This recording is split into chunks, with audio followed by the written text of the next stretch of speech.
Hello everybody! I am Joëlle Housmans from the Switch Lab, and in the PROFIBFUN project we investigated proteins that form amyloid fibrils. In our previous video, Margarita showed that we can find amyloid fibrils in food.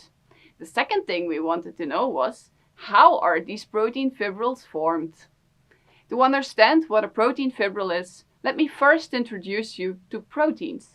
The word protein refers to a large group of molecules, which are all made by the same building blocks, but which can vary in function and in appearance. They are one of the 4 macromolecules that are essential for life. They make our muscles contract when we move, they help our body to fight diseases, while also ensuring that we obtain the necessary nutrients for growth and maintenance. To perform all these functions, proteins must have a specific shape, which we call their fold. In the Switch Lab, we investigate the hydrophobic core regions within a protein that help to obtain and maintain the shape of the protein.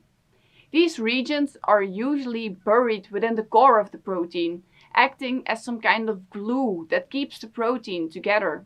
However, unfavorable conditions can result in protein unfolding, thereby resulting in the exposure of these regions. And these regions, they're so sticky that they will also stick to other sticky regions. This means that multiple proteins can get stuck together and form a bigger complex, which we call a fibril. Such fibrils are also observed in nature, where they are the main component of a spider web.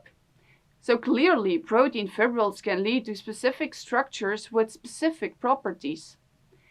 And now that I've told you what the concept is of proteins and fibrils, we can continue to the main question of my research, which is, can we promote the formation of these fibrils?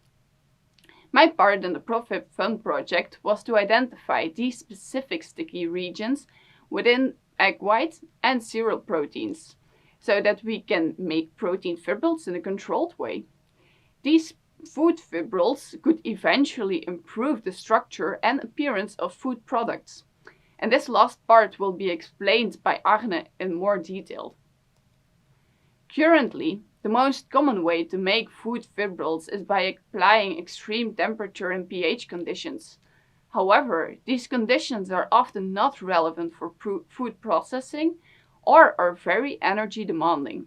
And on top of this, the amount of fibrils is relatively low. Identifying the sticky regions of a protein would therefore enable us to produce food fibrils at milder conditions and in a more controlled way. There are 2 main methods to identify these regions. The first method is fast, but rather incomplete, while the second method is slow, but more precise. The fast method involves a computer prediction, which identifies the sticky regions in a protein, while the other method involves a time-consuming experimental setup. And here we first formed fibrils using extreme conditions. These fibrils were then digested and the remaining sticky regions were identified. These short regions were then tested to form fibrils by themselves. Those that did so were used to promote fibril formation of the protein without applying extreme conditions. So yes, by knowing the sticky regions of a protein, we can make food fibrils in a controlled way. And in our next video, Agne will tell you more about the function of fibrils in food emulsions, such as salad dressing.